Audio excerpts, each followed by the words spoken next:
오늘 이 말씀을 드리는 게 이제 아마 몇 번째 말씀을 드리는 건데, 최근에 퍼주기 복지 여기에 대해서 사실 공짜가 없습니다. 공짜가 없는데 지금 퍼주기 복지에 대해서 전문기관에서도 말을 하지 않고, 수혜계층은 그나마 어려우니까 고맙겠죠. 그러나 그것이 모두 착시현상이고,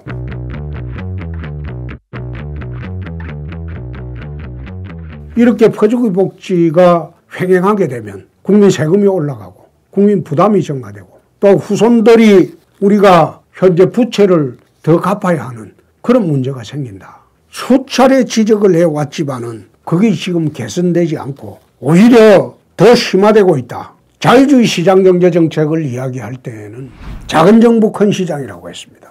그게 뭔가 하면 시장의 자유를 맡겨놔면 그만큼 시장의 활기가 돋고 장사가 잘 되고, 그리고 거기에서 세율을 높이지 않더라도 세금이 늘어난다. 그 늘어난 그만큼이나 국민들에게 복지 재원으로 많이 활용을 할 수 있다. 그런 정책이 자유시장경제 질서를 앞세우는 보수 우파의 정책입니다. 그런데 좌파 정책은 내가 수차례 이야기했지만 사회주의 배급 정책이다. 가진 자의 것을 뺏어서 가지지 못한 자에게 나누어 주는 그런 정책이다.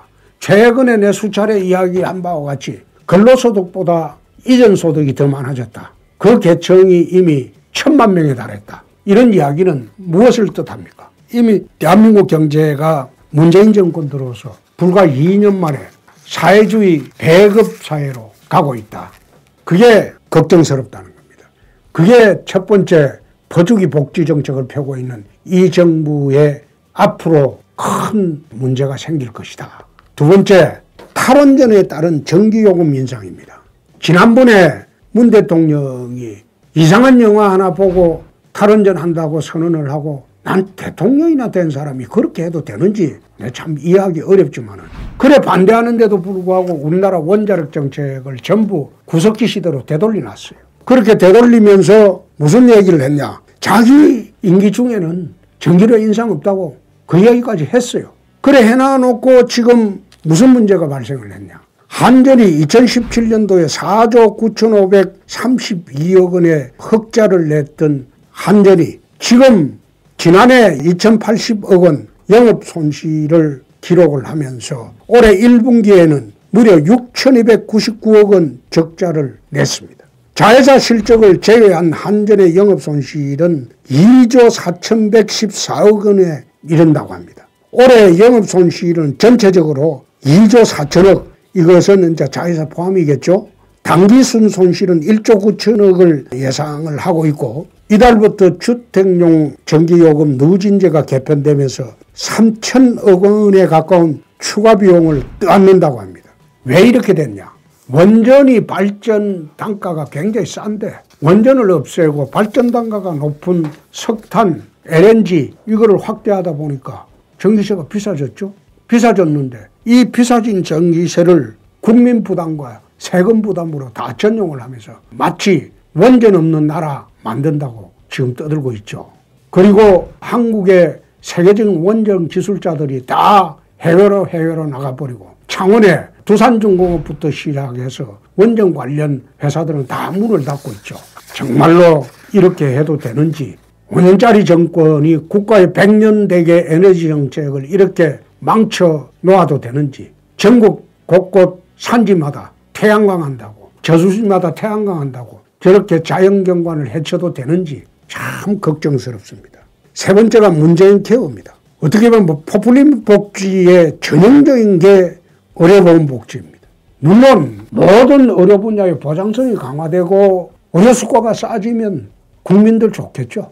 그러나 거기에 의료보험 수가가 싸지는 만큼이나 부담금이 늘어난다는 거, 이 국민들은 기억을 하는지 모르겠어요. 이렇게 부담금이 폭증을 하고, 또 지난 4월에 부동산 공시지가가 크게 올라서 11월 지역가입자들의 건보료는 앞으로 금년 11월에 크게 오를 전망입니다. 저 같은 경우가 거기에 해당되겠죠. 지역 의료보험 가입자니까요. 저도 집 한 채 있는데 그 집값이 많이 올라가지고 이제 건보료도 오르고, 제 아들 밑에 있다가 집 한 채 있다고 저는 아들 밑에 있던 의료보험 가입에 이제 쫓겨나가지고 지역의회에서 부동산 공시지가가 폭등하면서 이제 11월부터는 건보료도 크게 오를 전망입니다.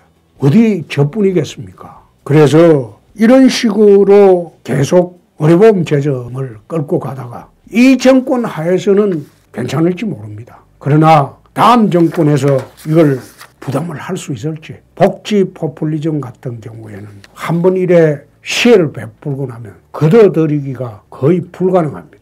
그러면 국가재정은 거의 파탄지경으로 끌려갈 수밖에 없습니다.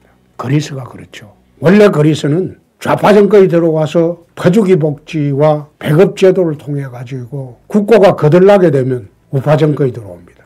그럼 우파 정권이 들어와서 한 2, 3년 동안 파탄난 재정을 정상화시키다 보면 인기가 떨어지죠. 그럼 다시 또 좌파 정권이 들어옵니다.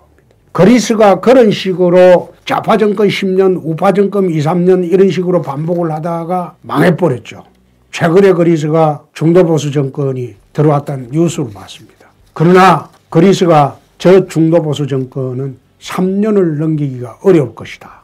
이미 좌파 정권이 퍼준 그 복지 혜택을 줄이려고 하면 다음 선거에 질 수밖에 없죠. 그만큼 복지라는 것은 베풀 때는 국가의 100년 대계를 생각하고 신중에 신중을 거듭해야 하는데 이 정권은 특히 문 대통령은 자기 월급으로 나눠주라고 하면 안 나눠줄 사람이죠.